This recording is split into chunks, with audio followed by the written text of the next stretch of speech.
Hello everyone, welcome back to our channel. అందరూ ఎలా ఉన్నారండి? మేమైతే చాలా బాగున్నాము. సో ఈరోజు మనం ఎక్కడికి వెళ్తున్నాము అంటే జూబ్లీ హిల్స్లోని పెద్దమ్మ తల్లి టెంపుల్కి అయితే వెళ్తున్నాం అనమాట. ఈ జూబ్లీ హిల్స్ అనే పదాన్ని మనం రెగ్యులర్గా వింటూనే ఉంటాం కదా, టీవీ ఛానల్స్లోనూ, అలాగే పెద్ద పెద్ద సినీ ఇండస్ట్రీ ప్రముఖులందరూ ఇక్కడే ఉంటారు అని చెప్పేసి నేను కూడా అంతే అలానే న్యూస్ ఛానల్స్లో వాటిలో విన్నాను. బట్ ఇప్పుడైతే ఫస్ట్ టైం చూస్తున్నాను అనమాట. ఇంకా టెంపుల్ లోపలికి అయితే వచ్చేసాం. మనం మెయిన్ ఎంట్రన్స్ చూసారు కదా ఎంత బాగుందో అక్కడ. అలాగే టెంపుల్ కూడా చాలా పెద్దదండి. సో బైక్ పార్కింగ్కి, కార్ పార్కింగ్ అయితే అలాంటి లోటు అయితే ఉండదు. ఇంకా కొంచెం ముందుకు రాగానే మెయిన్ టెంపుల్ అయితే కనిపిస్తుంది అనమాట మనకి. సో ఈ మెయిన్ టెంపుల్కి ఎదురుగానే మనకి ఈ టెంపుల్ని ఎవరైతే నిర్మించారో ఆయన విగ్రహం కూడా మనకి కనిపిస్తుంది. ఇక్కడి నుంచి మనం రైట్ సైడ్కి గనక వెళ్తే అక్కడ మనకి అమ్మవారికి పెట్టడం కోసం పసుపు, కుంకుమ, చీర, జాకెట్, అలాగే కొబ్బరికాయ, గాజులు ఇలాంటివన్నీ అయితే దొరుకుతాయి. అలాగే కొబ్బరికాయ కూడా మనకి లోపల కొట్టడానికి అయితే ఉండదు అనమాట. సో మనం ఇక్కడే కొబ్బరికాయ కొట్టి లోపలికైతే తీసుకువెళ్ళాలన్నమాట. అలాగే దీని పక్కనే గోశాల కూడా ఉంటుంది. సో ఇవన్నీ చూసుకున్న తర్వాత మెయిన్ ద్వారం నుంచి టెంపుల్ లోపలికి అయితే వెళ్తున్నాము. టెంపుల్ లోపలికి వెళ్ళిన తర్వాత ఇక్కడ గజస్తంభం అయితే మనకి కనిపిస్తుంది. సో ఇక్కడ గజస్తంభం దగ్గర అందరూ కాయిన్స్ నిలబెడుతున్నారు చూసారా. సో ఇలా ఎందుకు చేస్తున్నారు అంటే మన మనసులో ఏదైనా కోరిక కోరుకొని కాయిన్ నిలబెడతాము. ఆ కాయిన్ కనుక నిలబడితే మన కోరిక నెరవేరుతుందని అయితే ఇక్కడ అందరు నమ్ముతారన్నమాట. అలాగే ఈ టెంపుల్కి వచ్చే ప్రతి ఒక్కరు కూడా టైమింగ్స్ అయితే గుర్తుంచుకోవాలి. సోమవారం నుంచి శనివారం వరకు మార్నింగ్ 6ంటికి అయితే స్టార్ట్ అవుతుంది, టెంపుల్ ఓపెన్ అవుతుంది.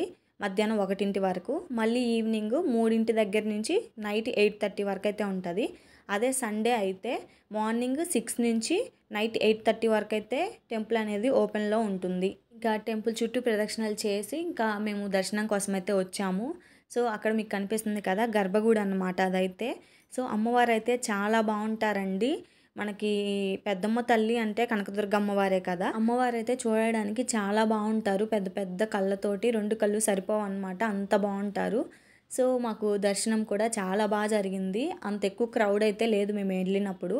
సో అందుకని చెప్పేసి మేము ఎక్కువసేపు నించొని బాగా చూసాము అమ్మవారిని. దర్శనం చాలా బాగా జరిగింది. ఇంకా దర్శనం అయిపోయిన తర్వాత ఇక్కడ మీకు ఎదురుగా కనిపిస్తున్నాయి కదా ముడుపులు కడతారండి. ఎవరికైనా కోరికలు ఉంటాయి కదా, సో వాళ్ళు మొక్కుకొని ఇక్కడ ముడుపులు అయితే కడతారు. సండే రోజు అయితే చాలా రష్ ఉంటుందంట ఈ టెంపుల్. సో మేము మండే వెళ్ళాం కాబట్టి అంత క్రౌడ్గా అయితే ఏం లేదు. అలాగే మనం ఈ టెంపుల్ని బోనాలు అలాంటి ఫెస్టివల్స్ అప్పుడైతే మనకి న్యూస్ ఛానల్స్లో బాగా చూపిస్తారు. ఈ టెంపుల్ నుంచి బయటికి రాగానే మనకి ఇక్కడ చెట్లు కూర్చోవడానికి అరుగుల్లాగా అయితే కట్టారు. చాలా ప్రశాంతంగా అయితే అనిపించిద్ది. ఇక్కడ నుంచి మనం కొంచెం ముందుకు వెళ్ళగానే అక్కడ మనకి సరస్వతీదేవి సమేత వినాయకుడు, అలాగే ఆ పక్కనే నాగదేవత కూడా ఉంటారనమాట. ఇంకా ఇంకో విషయం ఏంటి అంటే అక్షరాభ్యాసం మనం చేయిస్తాం కదా పిల్లలకి. సో అందరూ బాసరా వెళ్ళాలి అంటే వెళ్ళలేరు. సో అందుకని చెప్పేసి చాలామంది కూడా అక్కడికి వెళ్ళడానికి కుదరని వాళ్ళు ఇక్కడ సరస్వతీదేవి టెంపుల్లో అయితే అక్షరాభ్యాసం చేపిస్తారు. ఇదైతే మీకు కనిపిస్తుంది కదా లడ్డూ కౌంటర్స్ అండి. సో ఇక్కడ టికెట్స్ తీసుకున్న తర్వాత పక్కనే మనకు ప్రసాదం కౌంటర్స్ అయితే కనిపిస్తాయి. సో అక్కడికి వెళ్ళేసి ప్రసాదం తీసుకొని ఇంకా బయటకు అయితే వచ్చాము. ప్రసాదం అయితే చాలా బాగుందండి, టేస్టీగా. అలాగే ఇక్కడ టెంపుల్ మెయింటెనెన్స్ కూడా చాలా బాగా అనిపించింది నాకైతే. సో ఫైనల్గా చాలా ప్రశాంతంగా మంచిగా అయితే దర్శనం అయితే అయిపోయింది మాకు. సో మీలో ఇంకా ఎవరైనా ఈ టెంపుల్ని కనుక చూడకపోతే అస్సలు మిస్ అవ్వద్దు, ఖచ్చితంగా వెళ్ళి అయితే చూడండి, చాలా బాగుంటుంది టెంపుల్. అలాగే మీరు కనుక మన వీడియోని ఫస్ట్ టైం చూస్తున్నట్టయితే లైక్ చేయండి, షేర్ చేయండి, కమెంట్ చేయండి. అలాగే ఇలాంటి మంచి మంచి వీడియోస్ కోసం మన ఛానల్ని సబ్స్క్రైబ్ చేసుకోవడం మర్చిపోవద్దు. బాయ్.